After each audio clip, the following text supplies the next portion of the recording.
দৌলতপুরে জমকালো আয়োজনে লাখ টাকার গুরু চ্যাম্পিয়নশিপ জমজমাট প্রীতি ফুটবল ম্যাচ অনুষ্ঠিত।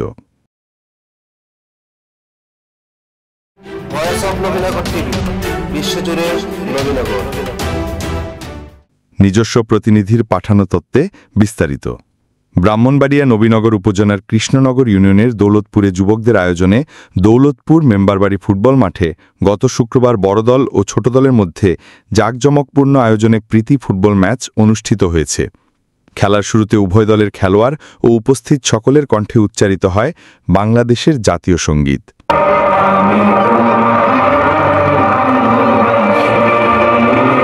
ম্যাচে রেফারির দায়িত্ব পালন করেন মোহাম্মদ ইমাম Hossain.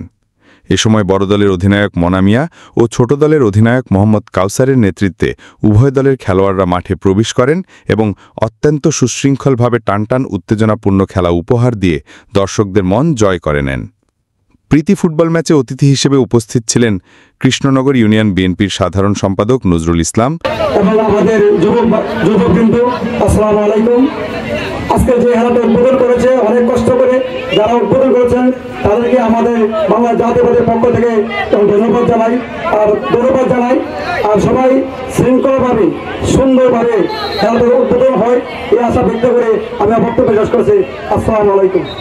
Lion ফিরোজুর Rahman school and কলেজের অধ্যক্ষ নিয়াজ মোহাম্মদ কাজল এবং আমরা দোয়া করব খেলোয়াড় হয়ে সারা পৃথিবীতে আমাদের গ্রামের অবস্থান উজ্জ্বল করবে সেই আশাবাদ ব্যক্ত করে কৃষ্ণনগর স্কুল মাঠে প্রায়শই খেলাধুলা হয়। আমাদের গ্রামের একটা টিম আছে আমি জানি। আমার বিশ্বাস যে আজকে তারা প্রমাণ করবে যে তারা ভালো খেলে এবং সুন্দর সুশৃঙ্খল পরিবেশ বজায় রাখে। তোমরা সকলে মিলেমিশে শৃঙ্খলাবদ্ধ হয়ে এবং সুন্দরভাবে পরিপাটি করে খেলবে এবং যদি যাতে কোনো অশৃঙ্খলা বা বিশৃঙ্খলা না হয় সেদিকে খেয়াল রাখবে এবং তার জন্য আমার সকলের প্রতি একটা অনুরোধ করলো সকলে সুন্দরভাবে পরিপাটিভাবে খেলাটা শেষ করবে এই আশা আকাঙ্ক্ষা ব্যক্ত করে আমি আমার বক্তব্য শেষ।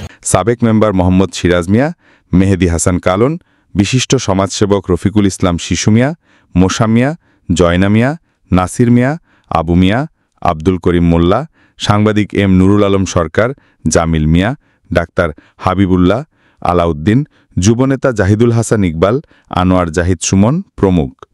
উক্ত প্রীতি ম্যাচের সার্বিক সহযোগিতায় ছিলেন দৌলতপুর গ্রামের প্রবাসী রেমিটেন্স যোদ্ধারা। এ সময় অতিথিবৃন্দ বলেন, উভয় দল ভালো খেলা উপহার দিয়েছে। সুন্দর খেলা উপহার দেওয়ায় সকল খেলোয়াড়দের ধন্যবাদ জানান। অতিথিবৃন্দ আরও বলেন, এ ধরনের ক্রীড়া আয়োজন নিয়মিতভাবে হলে যুবসমাজ মাদক ও অসামাজিক কার্যকলাপ থেকে দূরে থেকে সুস্থ বিনোদনের মাধ্যমে বিকশিত হবে। এর মাধ্যমে আগামীতে একটি গঠনমূলক ও দেশপ্রেমিক প্রজন্ম তৈরি হবে। ভবিষ্যতেও এরকম খেলার আয়োজন করার জন্য আহ্বান জানান। উক্ত খেলায় বড় দল ছোট দলের কাছে 2-3 গোলে পরাজিত হন। পরে ছোট দলকে চ্যাম্পিয়নশিপ পুরস্কার ও বড় দলকে রানার্স আপ পুরস্কার সহ অন্যান্য পুরস্কার বিতরণ করা হয়। বড় দলের ক্যাপ্টেনকে রানার আপ পুরস্কার তুলে দিচ্ছেন আমন্ত্রিত অতিথি সবাই।